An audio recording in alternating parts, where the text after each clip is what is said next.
muslimat dan sidang pendengar yang dirahmati Allah Subhanahu wa taala.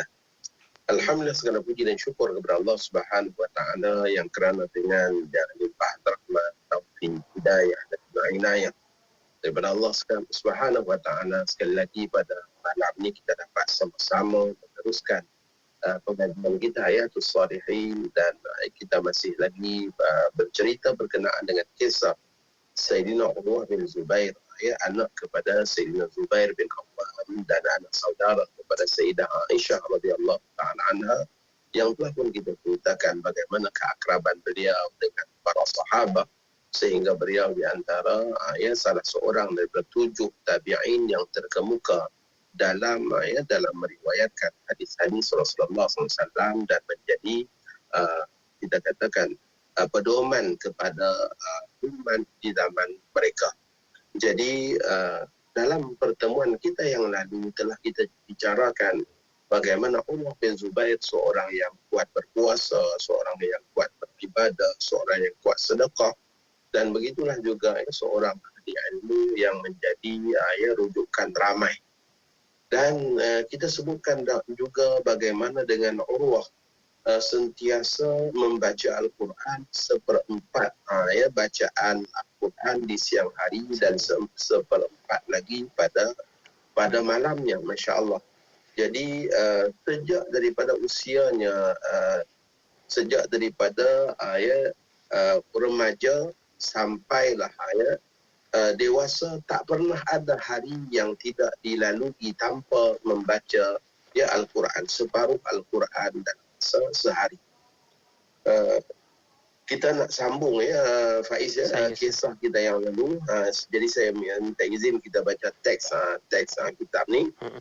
Wa fi dhati sanatin min khilafatil Walid, pada satu tahun dalam pemerintahan Al-Walid bin Abdul Malik, iaitu khalifah yang ke-6 daripada Bani Umayyah, yang mana di tahun di zaman pemerintahannya itu Islam tersebar luas. Maka pada dalam tahun-tahun tersebut Allah Subhanahu wa taala telah menentukan bahawa Allah menguji Urwah bin Zubair dengan satu ujian yang sangat besar dan berat, yang sukar untuk dihadapi oleh orang-orang yang tidak kita katakan tidak mantap imannya dan tidak sempurna keyakinannya. Tetapi manusia seperti Urwah yang telah sempurna keyakinan dan juga keimanannya kepada Allah, mampu menghadapi ujian yang besar tersebut. Falaqad da'a khalifatul muslimin Urwah bin Zubair li ziyaratihi fi Dimashq. Khalifah telah menjemput Urwah bin Zubair, menziarahinya di Damsyik, di Syam. Maka Urwah telah pun menerima jemputan tersebut, dan beliau telah bermusafir untuk bertemu dengan khalifah, ditemani oleh anaknya yang paling tua.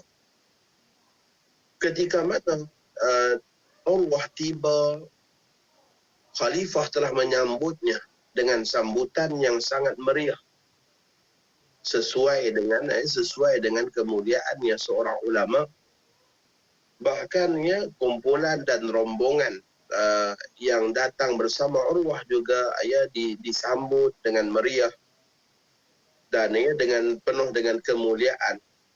Kemudian di hari-hari Urwah bin Zubair berada bersama khalifah di Damsyik, telah berlakulah apa yang telah Allah Subhanahu wa taala tentukan dalam takdirnya, iaitu anak kepada Urwah yang ikut menemaninya masuk ke tempat kurungan binatang-binatang milik khalifah, yang merupakan tempat ataupun kita katakan mungkin bahasa hari ini kandang ataupun tempat diikat kuda-kuda khalifah. Ketika mana anaknya tadi masuk dan salah seekor kuda terkejut Ya mungkinlah anak-anak kanak-kanak kecil ni dia nak main dengan binatang ke apa ke. Ya. Jadi kuda tadi terkejut lalu telah pun menendangnya sehinggalah meninggal dunia. Ya, anak Urwah bin Zubair ni ditendang kuda sampai meninggal dunia. Belum pun sempat seorang ayah yang terkejut dengan kematian anaknya yang baru sahaja kita katakan membersihkan tangannya daripada tanah kerana menguburkan anaknya. Urwah pula telah terkena satu penyakit, iaitu satu jangkitan di bahagian kakinya, sehinggalah jangkitan kuman tersebut menjadikan kaki Urwah itu mula mereput sedikit demi sedikit, sehinggalah sampai ke bahagian betisnya. Maka khalifah telah memanggil pakar-pakar perubatan, kita katakan atibba, doktor-doktor daripada segenap daerah untuk merawat tetamunya yang sangat dimuliakan itu, sehingga akan dipanggil semua tabib-tabib diraja untuk datang merawat. Lakin al-atibba ajma'u ala annahu manduha min batri kafir Urwah qabla an yatriyar waramu ila jasadi kulli wa yakunu sababan fil qada'i alaih. Akan tetapi seluruh pakar-pakar perubatan ataupun perawat-perawat pada ketika itu, mereka sepakat mengatakan bahawa kaki tersebut sudah tidak dapat dirawat lagi dan perlu dipotong. Perlu dipotong. Bahkan kalau tidak dipotong, jangkitan itu akan merebak ke seluruh tubuhnya dan akan menjadi sebab musabab Urwah tidak dapat diselamatkan. Maka tidak mereka perlulah mengambil tindakan segera untuk memotong kaki Urwah bin Zubair. Walamma hadara al-jarrah li batri as-saq wa ahdara ma'ahu mabadi'ahu li shaqqi al-lahmi wa munashirahu li nashri al-'azami qala at-tabibu li Urwah ara an nusqiyaka jur'atan min muskirin likai la tash'uru bil alamil batri al mubarrihah.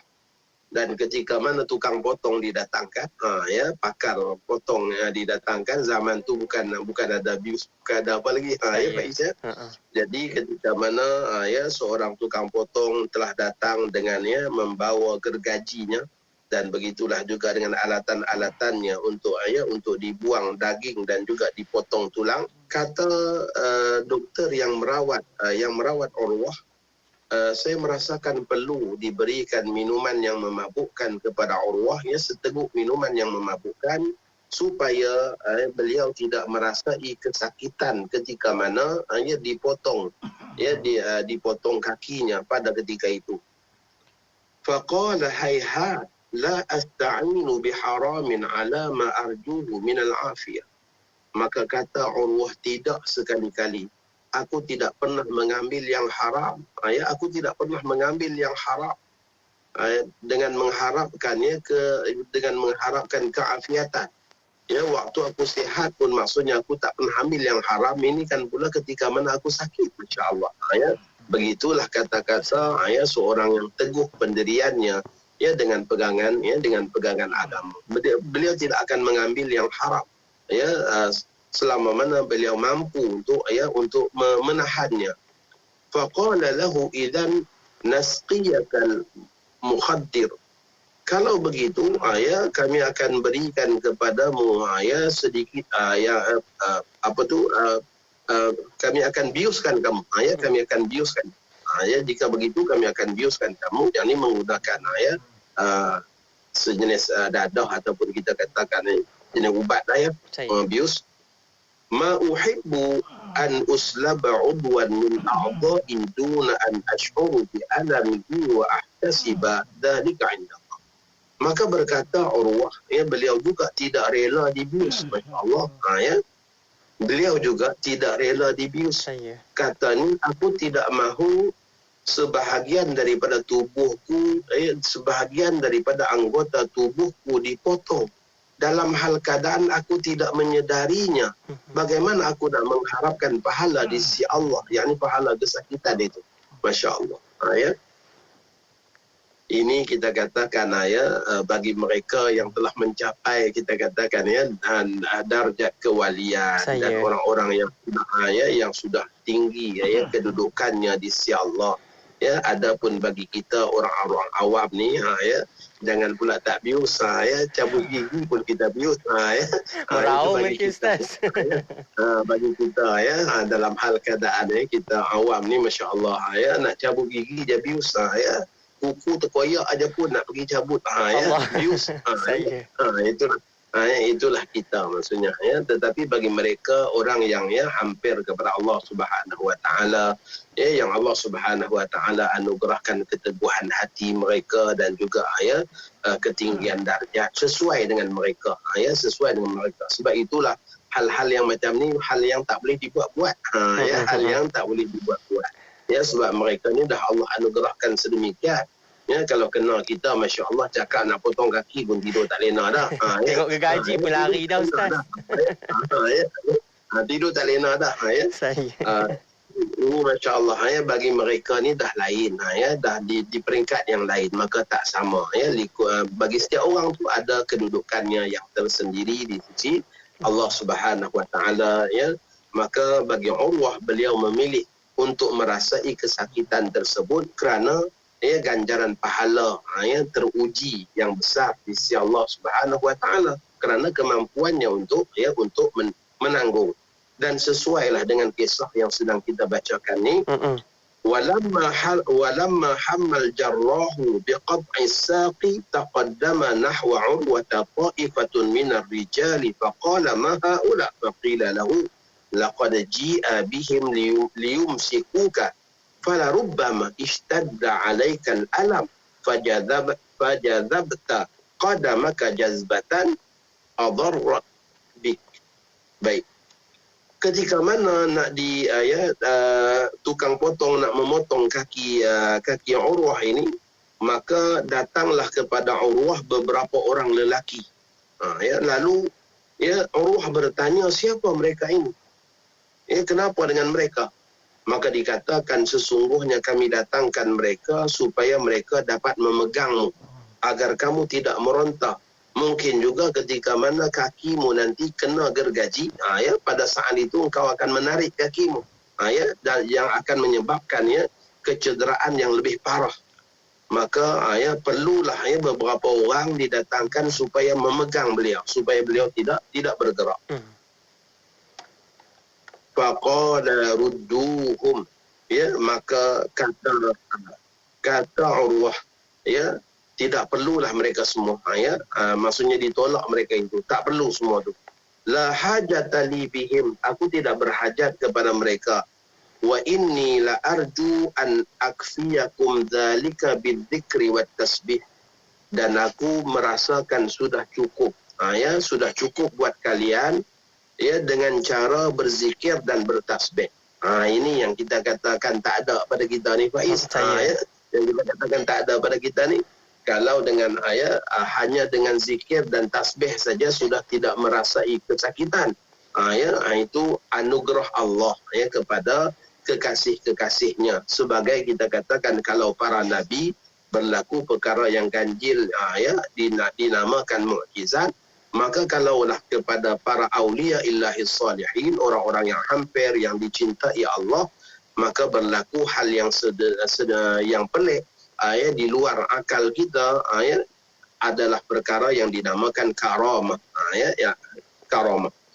Ini adalah satu karamah yang Allah Subhanahu Wa Taala anugerahkan kepada Urwah, di mana beliau merasakan dengan zikir dan bertasbih sudah cukup untuk menjadi, kita katakan, pengisi ruang waktu yang boleh menenangkan jiwanya, bahkan boleh menjadikan dia seorang yang asyik dengan tasbih dan zikir itu sehingga melupakan perihal sakitnya yang ada pada pada kakinya yang akan dipotong. Summa aqbala alaihi at-tabibu faqata'a al-lahma bil midda' ولما بلغ العظم وضع عليه المنشار وطفق ينشره به وعروة يقول لا إله إلا الله والله أكبر. Maka beliau pun berzikir, lalu doktor mula memotong, merawat kakinya, maka dipotong, dibuang daging dahulu, kemudian bila dah sampai ke bahagian tulang, didatangkan gergaji, lalu digergaji hidup-hidup, masya-Allah, digergaji hidup-hidup betisnya tu, Jadi rasa macam mana tak tahulah bunyi gergajinya. Allah. Masya Allah. Sedangkan Urwah pada ketika itu hanyalah sedang asyik dalam zikirnya yang mengucapkan la ilaha illallah Allahu akbar, la ilaha illallah Allahu akbar, la ilaha illallah Allahu akbar. Begitulah hal keadaannya yang terus-menerus berzikir. Beliau terus berzikir manakala orang yang memotong kakinya terus mengerat kakinya itu. Teruslah Urwah berzikir dan bertakbir sehinggalah selesai betisnya itu dipotong, kemudian dipanaskan minyak, lalu dicelup bahagian betisnya yang luka dan mencurah-curah darah tadi itu dicelup di dalam minyak panas supaya dapat menghentikan darah yang mencurah-curah, dan akibat daripada darah yang banyak yang keluar dan kesakitan yang mungkin terlalu berat sehinggalah Urwah pingsan. Urwah sampai jatuh pingsan. Irma'atan tawilatan, pingsan yang lama. Halat dunahu wa duna an yaqra'a hissatahu min kitabillahi fi dhalikal yaum, sehinggalah tempoh masa pingsannya tadi itu telah mengambil bahagian daripada waktu siangnya yang biasa digunakan untuk baca Quran. Kerana pingsan tadi itu. Itulah satu-satunya hari yang Urwah tidak sempat membaca seperempat Al-Quran. Sejak daripada beliau sadri syababi, sejak daripada awal dia di usia awal remaja sampailah pada hari tersebut, itulah satu-satunya hari yang dia tak baca Quran seperempat Al-Quran, masya-Allah. Begitu hebatnya Sayyidina Urwah bin Zubair ni.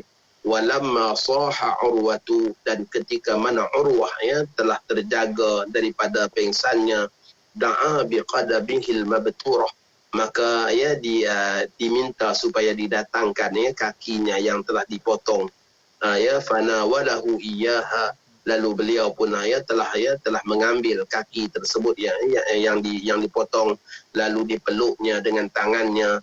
Dan dia berkata, ama walladhi hamalani alaika fi atamatil lail ilal masajid innahu la ya'lamu annani ma masyaitu bika illa haramin qattun. Kata Urwah, demi Allah yang telah menjadikan kaki ini sebagai pembawaku, yang telah membawaku di atas kaki ini, maksudnya berjalan di atas kaki ini di pertengahan malam ke masjid, dalam kegelapan malam ke masjid.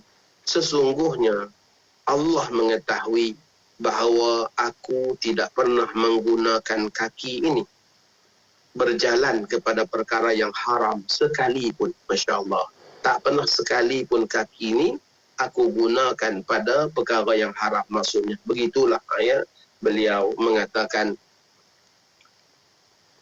وقد شق علي الوليد ابن عبد الملك ما نزل بصيفه الكبير من النوازل. Maka Walid bin Abdul Malik, iaitu khalifah, rasa kasihan sungguh dan rasa berat hati sungguh dengan apa yang telah berlaku kepada tetamunya yang sangat dihormati itu.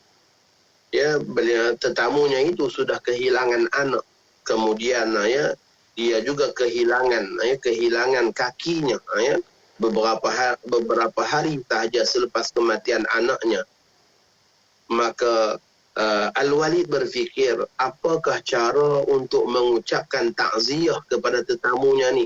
Sampaikan nak ucap takziah pun tak sanggup lah, kerana terlalu kasihan kepada Urwah ya dengan apa yang telah berlaku kepada dirinya.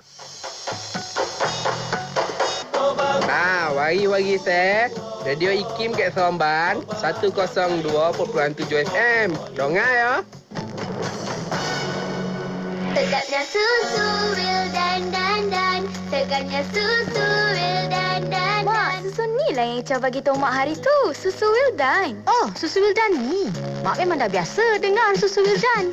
Tapi, macam mana nak beli? Ni, Mak. Mak hubungi je 019-965-3166, atau boleh je kontak dekat FB dan Insta Wildan Susu Kambing. Susu Wildan merupakan pemenang anugerah Super Health Brand. Stokis dan ejen diperlukan. Ayo kita laksanakan cukai demi negara akan terus memakmurkan. Jika kau cintakan negara, bersama membangunkan negara tercinta kita untuk Malaysia. Jom lapor dan isytihar pendapatan sekarang. Maklumat lanjut di www.hasil.gov.my. Jadikan rasa cinta Raihana, Raihana, Raihana, Raihana, ramai makanan sunnah. Raihana, Raihana, rasa cinta sebenar. Raihana, Raihana, ramai makanan sunnah. Raihana, Raihana, semestinya Raihana. Assalamualaikum warahmatullahi wabarakatuh. Saya Saksi Min Baharin. Jom dapatkan produk Raihana dengan ejen dan stokis berhampiran anda, atau layari www.raihanamadu.com. Cetuskan rasa cinta Raihana di hatiku. Radio IKIM tahun ini menyambut ulang tahun yang ke-20. Terima kasih kepada anda. Thank you. Henry. Sisi. Syukran jazilan Kerana menyokong siaran kami selama ini. Radio IKIM 20 tahun, sentiasa relevan dan terkini. Terima kasih anda yang terus setia bersama di IKIM Inspirasi Inforia Islami. Dalam siri Hayatul Salihin pada waktu ini, kita bawakan satu kisah tentang Saidina Urwah bin Zubair. InsyaAllah kita nak sambung lagi pengajian ilmu kita pada malam ini. Kita nak dengarkan sambungan tentang kisah Saidina Urwah ini. Silakan Ustaz.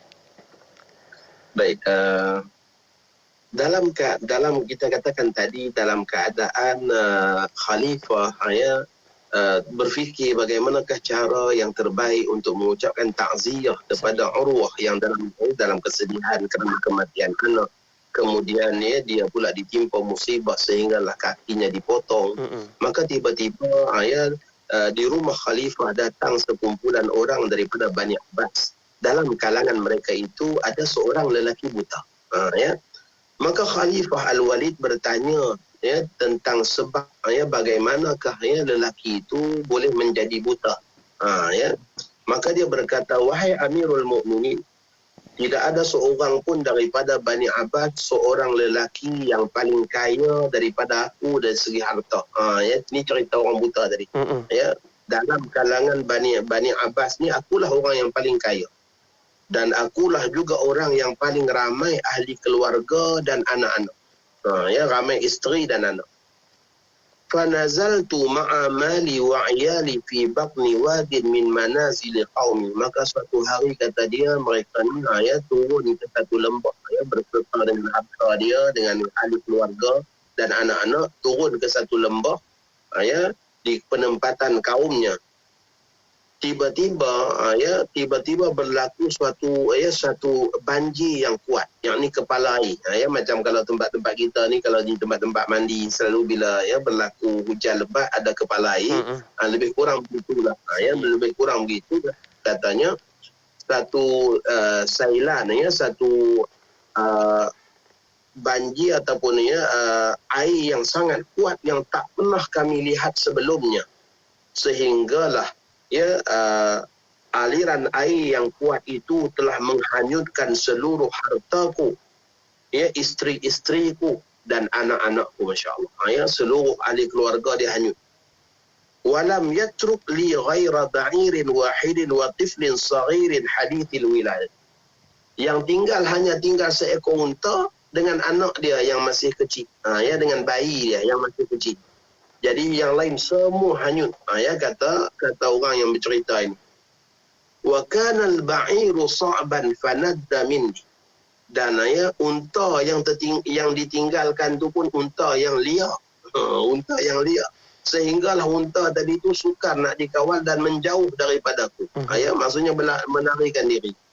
Fataraktu as-sabiyya 'ala al-ardi wa lahiqtu bil ba'id. Maka dia kata dia tinggalkan baby dia tu, bayi dia tu dia ditinggalkan kerana dia nak pergi dapatkan unta. Dia mengejar unta dia yang lari. Maka ditinggalkan anaknya tu di suatu tempat. Falam ujawiz makani qalilan hatta sami'tu sayhat at-tifli. Belum pun jauh aku pergi, kata dia, tiba-tiba aku mendengar tangisan, jeritan anak kecilnya tadi. Faltafattu, maka aku pun menoleh. Fa idza ra'suhu fi fami dhi'bi wa huwa ya'kulu. Tiba-tiba aku lihat kepala bayiku itu sudah pun berada di dalam mulut di dalam mulut serigala, sedang membahamnya. Masya-Allah. Jadi ini kita katakan musibah ditimpa musibah lah. Harta hilang, keluarga pun hanyut, kemudian anak tinggal seorang pun dimakan serigala pun. Fabadartu ilaihi, aku bersegera berlari ke arahnya, namun aku tidak dapat menyelamatkannya lagi kerana telah datang ketentuan anak itu meninggal dunia. Falahiqtu bil ba'ir, aku kemudian, dia kata, menemui semula unta yang liar tu. Falamma danautu minhu, ketika mana aku menghampirinya, tiba-tiba unta itu telah pun telah menendangku dengan kakinya ala wajhi, pada wajahku dengan tendangan yang sangat kuat, tepat kena pada bahagian keningku. Wa dhahabat bi basari, sehinggalah hilang penglihatanku. Masya-Allah. Sehinggalah hilang penglihatanku. Wa hakadha wajadtu nafsi qad ghadawtu fi lailatin wahidin min ghairi ahlin wala waladin wala malin wala basarin. Maka demikianlah wahai tuanku, cerita orang buta tadi, bagaimana dalam satu hari saja aku kehilangan harta, aku kehilangan seluruh ahli keluarga termasuk anak-anak, dan aku juga kehilangan penglihatan. Al-Walid yakni khalifah kepada pembantu-pembantunya. Bawalah lelaki ini pergi kepada Urwah bin Zubair supaya dia ceritakan kisahnya ini kepada Urwah. Dan bagaimana ada lagi orang lain yang lebih yang lebih besar musibah, menanggung derita dan musibah lebih besar daripada apa yang telah dirasai oleh Urwah bin Zubair, yang hanya kehilangan seorang anak dan kehilangan kita katakan sebelah kaki. Begitulah cara khalifah nak menenangkan Urwah bin Zubair. Sedangkan masya-Allah Urwah ni orang yang sudah pun dapat ketenangan ketika mana dibawa kepada Urwah bin Zubair akan orang tadi, dan dia mengatakan, janganlah kalian merasakan aku seorang yang tidak mampu untuk menahan apa yang telah berlaku. Sesungguhnya Allah telah menganugerahkan aku 4 orang anak, dan Allah hanya mengambil kembali seorang, masih berbaki 3 anak kepadaku. Masya-Allah. Falahul hamdu, maka bagi Allah segala pujian. Allah Subhanahu wa taala telah menganugerahkan kepadaku 4 anggota, iaitu 2 tangan dan 2 kaki. Tsumma akhadha minha wahidan, dan Allah hanya mengambil 1 aja daripadaku. Wa abqali 3, dan masih kekal kepadaku 3 lagi. Falahul hamdu, maka bagi Allah segala pujian. Wa aimullah, demi Allah, la in akhadha Allahu minni qalilan falaqad abqali katsira. Sekiranya Allah ambil sedikit daripadaku, pastilah Allah akan kekalkan lebih banyak untuk aku. Ini keyakinan Urwah bin Zubair. Allah ambil daripada kita, tapi banyak lagi yang Allah bagi. Banyak lagi yang Allah beri, kata dia. Walain ibtalani marratan, dan sekali Allah mengujiku, hanya sekali Allah mengujiku, sedangkan sudah sekian lama aku diberikan kesihatan dan keafiatan. Ya, hanya sesekali aja sakit. Ya, maksudnya jangan merungut lah. Ya, ini baru demam sehari dah merungut dah, masya-Allah. Ya, yang sihat setahun sihat. Ya, setahun sihat, maka jangan merungut. Seolah-olah begitulah peribahasa ataupun kata-kata Urwah bin Zubair menenangkan jiwanya sendiri dalam keadaannya menghadapi musibah. Walamma arafa ahlul Madinah biwusuli imamihim wa alimihim Urwah bin Zubair tasayalu ala baitihi liwasu wa yu'azzu. Maka ketika mana penduduk Madinah mengetahui akan imam mereka telah pun sampai ke kota Madinah, ya, imam dan orang alim mereka telah kembali ke kota Madinah, maka mereka datang, ya, bertali arus, ya, ke rumahnya untuk mengucapkan, ya, takziah atas apa yang telah, ya, menimpanya. Fakana min ahsani man uzziya bihi kalimatu Ibrahim ibn Muhammad ibn Talha. Dan, ya, seindah-indah ucapan takziah ialah apa yang diucapkan oleh Ibrahim bin Muhammad bin Talha. Ketika mana beliau mengatakan, ibshir ya Aba Abdillah, bergembiralah wahai Bapa Abdullah. Ya, ini gelaran Urwah bin Zubair. Faqad sabaqaka uzwun min a'dha'ika wa waladun min abna'ika ilal jannah. Engkau, ya, telah mendahuluimu satu anggotamu dan seorang ahli keluargamu, seorang anakmu, ya, seorang anakmu dan juga satu anggotamu telah mendahuluimu memasuki syurga Allah. Wal kullu yatba'ul ba'da insya-Allah, dan semua yang lain akan mengikut nanti insya-Allah. Ya, maksudnya kalau dah satu anggota dapat syurga, yang lain pun akan mengikut. Kalau seorang anak dah masuk syurga, yang lain pun akan mengikut. Itu kata Ibrahim bin Muhammad. Walaqad abqallahu lana minka ma nahnu ilaihi fuqara wa anhu ghairu aghniya min ilmik wa fiqhik wa ra'ik nafa'aka Allah wa iyyana bih.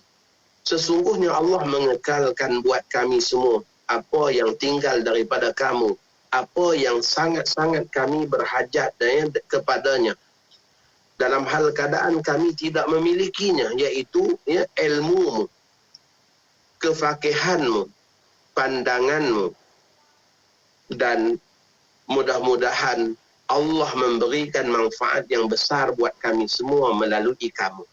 Ya. Wallahu waliyu thawabik, dan Allah lah yang akan membalas, ya, ganjaran pahala, wadhamin bihusni hisabik, dan Allah juga lah penjamin, ya, dengan, ya, anugerah, kita katakan ganjaran yang tak terhitung. Zalla Urwah ibn Zubair lil muslimina manarata huda. Urwah bin Zubair meneruskan kehidupannya sebagai seorang yang, ya, penyebar hidayah dan orang yang menunjukkan jalan kejayaan, dan seorang yang sentiasa menyeru kepada kebaikan sepanjang hayatnya. Walaqad ihtamma aktsara mahtamma bi tarbiyati auladihi khassah. Antara perkara yang sangat diambil berat dengan bersungguh-sungguh oleh Urwah ialah mentarbiyah anak-anaknya secara khusus dan mentarbiyah seluruh anak-anak orang Islam secara umum. Falam yatruk fursatan li tawjihihim illa gtanamaha. Tidak akan dibiarkan satu peluang ataupun kita katakan, ya, satu ruang waktu yang luang kecuali akan direbut oleh Urwah untuk, ya, memberikan, ya, taujihat, iaitu petunjuk-petunjuk dan pedoman. Beliau sentiasa merebut peluang dan ruang yang ada untuk menyampaikan nasihat dan taujihat kepada, ya, anak-anaknya dan seluruh anak-anak orang Islam. Dan beliau sangat-sangat mendisiplinkan anak-anaknya untuk bersungguh-sungguh dalam menuntut ilmu, sehinggalah beliau pernah berkata kepada mereka, ya bunayya ta'allamul ilma wa bdhulu lahu haqqah. Wahai anakku, belajarlah ilmu, ya, belajarlah ilmu dan belanjalah, ya, yakni gunakanlah ilmu itu sesuai dengan haknya.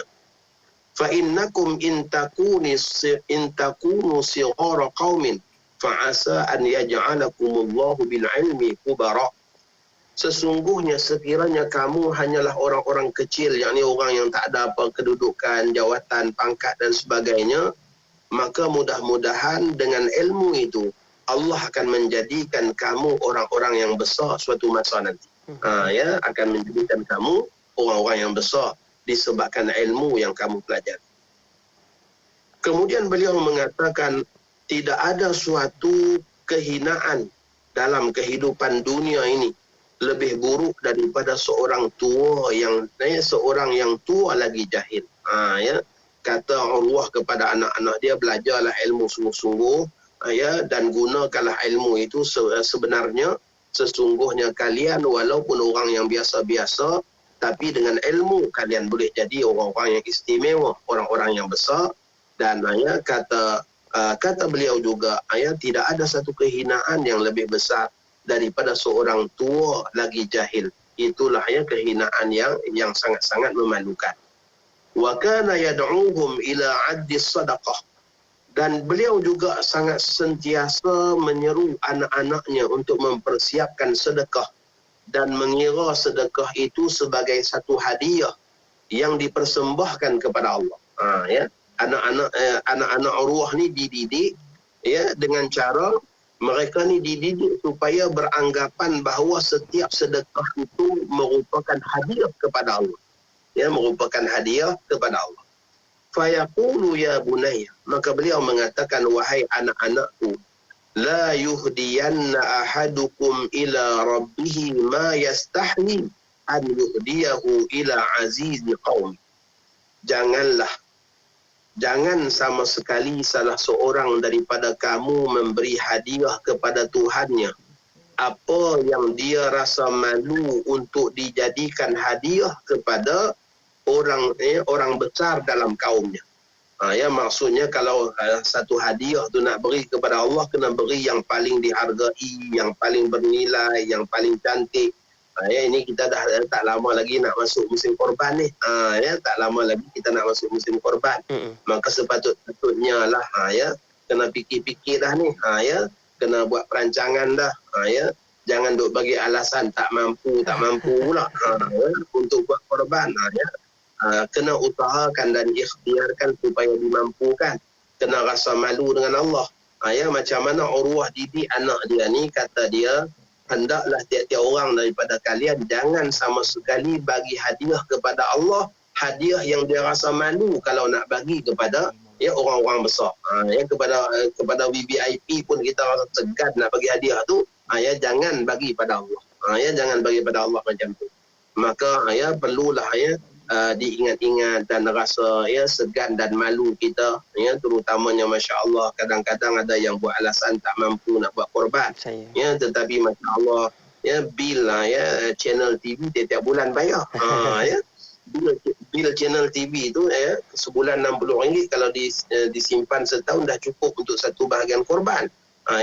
Tetapi sebab kita tak beringat, sebab tidak tak bersungguh, maka akhirnya tak ambil peduli pada ibadah yang sangat utama. Jadi Urwah ni ajar. Kita pun nak masuk musim korban ni, nak cari binatang korban, cari yang cantik, cari yang elok. Jangan sampai Allah binatang yang tak cukup syarat dan sebagainya, asalkan buat aja. Sehingga kan tak menepati syarat-syarat dan juga keutamaan-keutamaannya. Maka kata Urwah, jangan seseorang daripada kalian memberi hadiah kepada Tuhannya apa yang dia rasa malu kalau nak diberikan kepada aziz qaumi, kepada orang besar pun dia rasa malu nak bagi. Fa inna Allah ta'ala a'azzul a'izza, kerana Allah semulia-mulia, Tuhan yang maha mulia. Wa akramul kurama, dan Allah Subhanahu wa taala yang karim, yang maha mulia. Wa ahaqqu man yukhtarulah, dan Allah yang paling berhak untuk kita pilih yang terbaik untuk diberi kepadanya. Wa kana yubassiruhum binnas wa yanfudu bihim ila jauharihim fayaqul, dan Urwah juga sentiasa mengingatkan anak-anaknya supaya bergaul dengan orang ramai, supaya bergaul dengan manusia dan mengambil sisi kebaikan daripada mereka. Ya, maksudnya belajar dan ambil ilmu ni daripada siapa sahaja. Dan ambil kebaikan daripada siapa sahaja. Maka beliau mengatakan, mengingatkan kepada anaknya, ya bunayya, idza ra'aitum min rajulin fa'lata khairin ra'i'atan fa'amillu bihi khairan walau kana fi nadharin nas rajula sau'in. Wahai anakku, apabila kalian melihat seorang lelaki yang melakukan kebaikan, maka ambillah kebaikan itu dan sukailah kebaikan itu.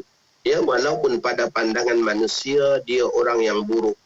Ya, walaupun pada pandangan manusia mungkin dia orang yang buruk, tapi ambillah sisi yang baik yang ada pada dia. Ya, ada jalan berlopak, masya-Allah. Kita ni duk lalu je Faiz, ya, tak singgah pun. Ya, tak singgah pun, jalan berlopak lama dah. Tiba-tiba kita tengok seorang brother ni, Masya Allah, berhenti motor, Masya Allah, ya. Dia pakai seluar pendek aja, tapi dia pula pergi duk ambil ya, batu tutup jalan tu, Masya Allah. Kita nampak kat situ, kita rasa malu. Ya, kita rasa malu. Sebab apa? Kita ni duk lalu jalan tu lama dah. Ya, duk lalu saja aja. Ya, duk lalu saja aja. Tapi tak ada ya, gerak hati nak pergi tutup tu supaya orang lain mudah. Siap lalu sambil marah. Tiba-tiba berada ni, Masya Allah, ya, biasa-biasa aja. Ya. Mungkin pada sisi orang tengok dengan pakai seluar pendek dia, ya, dengan topi sudu terbaliknya, Masya Allah. Ya, mungkin orang nampak apa, budak mana entah mana-mana. Tapi Masya Allah, sisi baik dia, Masya Allah, ada. Ya, maka sisi baik itulah kita kena ambil pengajaran. Ya, kena rasa malu, ya, dengan Allah Subhanahu Wa Taala. Ya, kita tak sanggup buat untuk kebaikan saudara-saudara kita yang lain, ya, orang ni sanggup buat. Tengah hujan-hujan lebat ni, ya, pokok terbalik, ya, kita lalu mengelak aja. Tapi ada orang berhenti, kita naik kereta, ya, lalu mengelak aja. Tapi ya, abang-abang motor boleh berhenti motor dia, kemudian pergi duk tetak ranting tu alih daripada jalan, Masya Allah. Kita rasa, ya, itu ya sisi kebaikan. Ya, maka jangan dipandang seseorang itu buruk sehingga langsung tak ada kebaikan pada mereka. Itu maksud pesan daripada Urwah bin Zubair. Maksudnya ambil pengajaran daripada siapa juga. Wahai anakku, sekiranya kalian melihat seorang melakukan keburukan, maka hendaklah kalian menjauhkan diri daripada keburukan tersebut, walaupun orang itu pada pandangan manusia dia sangat baik. Ya, walaupun pada pandangan manusia dia ni baik, pada penampilan dia, pada apa, Masya Allah, ya, mengalahkan al-alim al-alamah pada penampilan contohnya, ya. Tapi Masya Allah, kerja buat dia buruk. Ya, maka jauhilah kerja buat tersebut. Ya. Sesungguhnya tiap-tiap kebaikan itu ada, ya, ada saudaranya, yang tiap-tiap kebaikan itu akan berkumpul dengan kebaikan, dan begitulah juga tiap-tiap keburukan itu ada saudaranya yang ini akan berkumpul dengan keburukan. Wa kana yusihim bilinil janib wa tibil kalam, dan ya, beliau juga menasihati anak-anaknya, ya, di kota Madinah, ya, anak-anaknya dan juga anak-anak kaum muslimin untuk untuk bersikap tawadhu, berlemah lembut, dan begitulah juga memperindahkan kalam, wa bishril wajhi, dan ya, berpenampilan dengan wajah yang ceria. Ini dipesan, ya, kepada anak-anak dia supaya merendah diri, kemudian ya, bercakap dengan bahasa-bahasa yang baik, dan ya, berpenampilan baik dan berwajah ceria. Fayaqulu ya bunayya, beliau mengatakan, wahai anakku, maktubun fil hikmah, ya, tertulis dalam bahasa hikmah, ya, dalam kata-kata hikmah, litakun kalimatuka thayyibah, hendaklah ucapanmu ucapan yang baik, wal yakun wajhuka falqah, dan hendaklah wajahmu takun ahabba ilan nas mimman yabzulu lahul ata, maka kamu akan menjadi orang yang paling dicintai daripada orang yang banyak memberi. Ya, orang yang cakap bahasa yang baik, ya, berpenampilan dengan wajah yang ceria, ya, akan disenangi oleh orang lain, bahkan akan dicintai, walaupun mungkin ya, dapat menandingi orang yang banyak belanja orang lain, banyak memberi, ya, tetapi mungkin bengiskah, ya, maka pada ketika itu orang yang berwajah ceria dan juga orang yang bercakap baik akan dapat kita katakan menambat hati orang lain. Wa kana idza ra'an nas yajnahu ila tarfi wa yastamriquna an-na'im yudhakkiruhum bima kana alaihi Rasulullah sallallahu alaihi wasallam min syadhafil 'aishi wa khushunatil hayah. Dan Urwah juga apabila melihat kerakusan manusia yang suka kepada nikmat yang banyak dan juga suka hidup bermewah-mewah, maka pada ketika itu beliau akan mengingatkan mereka dengan kehidupan Rasulullah sallallahu alaihi wasallam dan bagaimana kita katakan kehidupan baginda sallallahu alaihi wasallam itu yang dalam keadaan kita katakan kehidupan yang sederhana dan tidak bermewah-mewah. Sebagaimana apa yang dihikayatkan oleh Muhammad bin Al-Munkadir telah mengatakan, laqiyani Urwah bin Zubair fa akhadha bi yadi wa qala ya Aba Abdillah fa qultu labbaik. Kata Muhammad bin Abdul Munkadir, Urwah bin Zubair suatu hari bertemu dengan beliau dan memegang tangannya lalu berkata, wahai Aba Abdullah, aku mengatakan labbaik, yakni saya sahut panggilanmu. Faqala dakhaltu ala ummi Aisyah radhiyallahu anha faqalat ya bunayya. Kata dia, suatu hari saya masuk kepada ibuku Sayyidah Aisyah, mak saudara dia. Kata Sayyidah Aisyah radhiyallahu taala anha, demi Allah, kami dahulu, maksudnya keluarga Nabi Muhammad, kami dahulu pernah selama 40 malam tidak menyala api di rumah Rasulullah sallallahu alaihi wasallam, tidak dinyalakan api sama ada lampu mahupun yang lainnya, bermaksud dapur pun tak berasap, maksudnya dapur pun tak berasap selama 40 hari. Faqultu ya ummah fima kuntum ta'ishun. Maka kata Urwah bin Zubair, wahai ibuku, kalau begitu bagaimana dengan kalian hidup dengan apa? Maksudnya makan apa kalau sampai langsung tak masuk 40 hari? Maka faqala bil aswadaini at-tamri wal ma.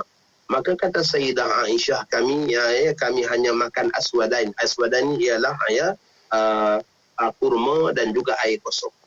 Itulah yang menjadi menu makanan harian Rasulullah SAW dan ahli keluarganya selama 40 hari. Dan kalau kita belajar, dan sekarang ni pun masih lagi dengan pengajian Syama'il Muhammadiyah, bagaimana gambaran kehidupan Rasulullah SAW. Kalau kita belajar kitab Syama'il, ulama mengatakan sederhana ataupun kita katakan kesempitan hidup yang dialami dalam kehidupan Rasulullah SAW itu bukanlah dalil untuk menunjukkan kemuliaan miskin, tidak, tetapi ia menunjukkan kita katakan mulianya sifat dermawan, kerana Nabi kita seorang yang dermawan, yang sering memberi apa juga yang baginda ada kepada orang lain, prihatinnya baginda kepada para sahabatnya.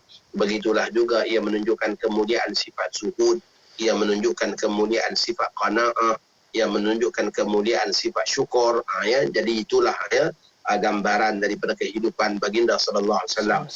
Wa ba'du faqad 'asha Urwah bin Zubair 71 aman mutra'atan bil khair hafilatan bil birri mukalladatan bit tuqa.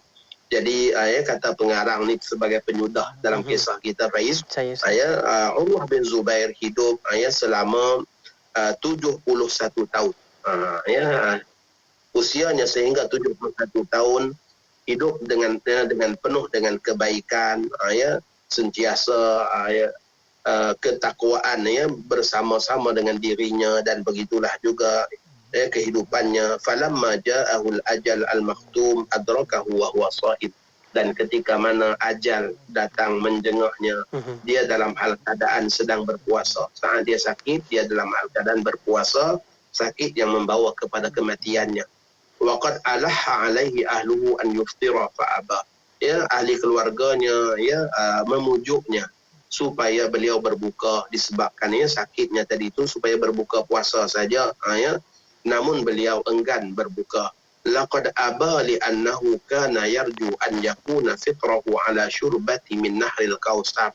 ya sesungguhnya beliau enggan berbuka kerana beliau mengharapkan ya dapat berbuka puasa daripada minuman air telaga Kausar fi qawarir min fiddah, ya daripada bekas-bekas ya pencedok daripada perak bi aidil hur, ya dengan tangan-tangan para bidadari. Mudah-mudahan Allah mengurniakan kepadanya. Ya, begitulah hal keadaannya, beliau wafat dalam hal keadaan sedang berpuasa. Jadi mudah-mudahan apa yang telah kita bicarakan, ya 2 siri pengajian berkenaan dengan Urwah bin Zubair ini dapat memberi inspirasi kepada kita untuk kita sama-sama memperbanyakkan ya amal dan juga hidup saling menasihati. Sebagaimana kata Urwah tadi, ambillah daripada seseorang itu pada sisi baiknya, ya, dan jangan ambil ya keburukan daripada seseorang, walaupun pada pandangan orang ramai ya dia seorang yang baik, tetapi apa yang dilakukannya buruk, yakni ya tidak menepati syariat, maka jangan diambil. Wallah. Terima kasih banyak Ustaz untuk pengajian ilmu kita. Banyak pesanan-pesanan yang dititipkan Saidina Urwah, titipkan bukan untuk anak-anaknya, bukan untuk orang Madinah semata, tapi ada pengajaran yang boleh kita ambil daripada pesan-pesanan dan nasihat yang disampaikan oleh Saidina Urwah. Dan sekali lagi terima kasih banyak Ustaz untuk pengajian ilmu kali ini dalam Hayatus Salihin. InsyaAllah kita kesempatan kita jumpa lagi minggu hadapan. Tokoh lain pula akan kita bawakan dalam Hayatus Salihin itu. Kita dengarkan kisah-kisah ulama-ulama para tabi'in kita. InsyaAllah sambung lagi setiap hari Khamis 9 malam di IKIM Inspirasi Inforia Islami. Jumpa lagi Ustaz. Assalamualaikum. Assalamualaikum. Buat anda terus setia bersama kami, jadikan IKIM teman anda. Radio IKIM membawa kepada anda pengisian yang lebih mendalam di Warna Pagi bersama Haji Pian dan Hazwan. Ustaz Syarizan Daud Aturabi untuk motivasi pagi. Mari kita juga gunakan peluang ini untuk mantapkan. Terdapat juga lagu-lagu nasyid yang terbaik.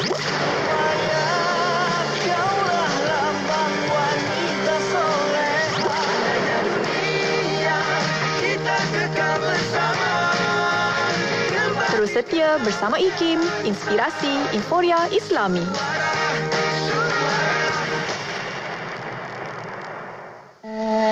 Ayo sertai kempen Jom Menyumbang RM50 demi pembebasan Masjid Al-Aqsa dan Palestin. Hubungi kami 03-8926-7019 dan layari Facebook Aman Palestin.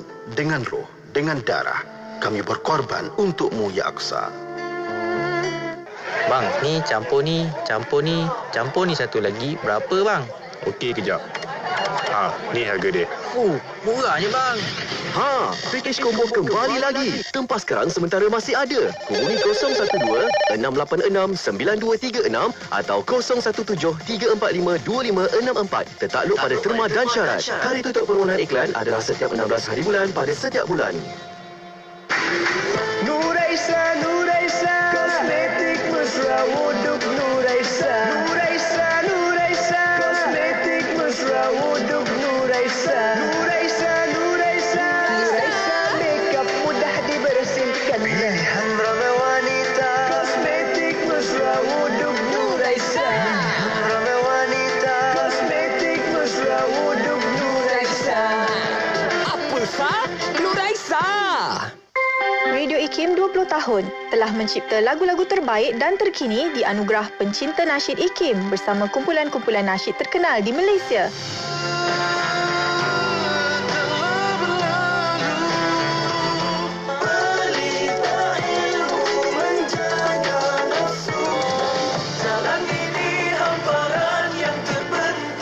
Radio IKIM 20 tahun sentiasa relevan dan terkini.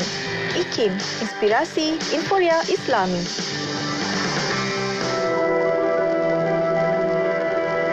Adab berterima kasih.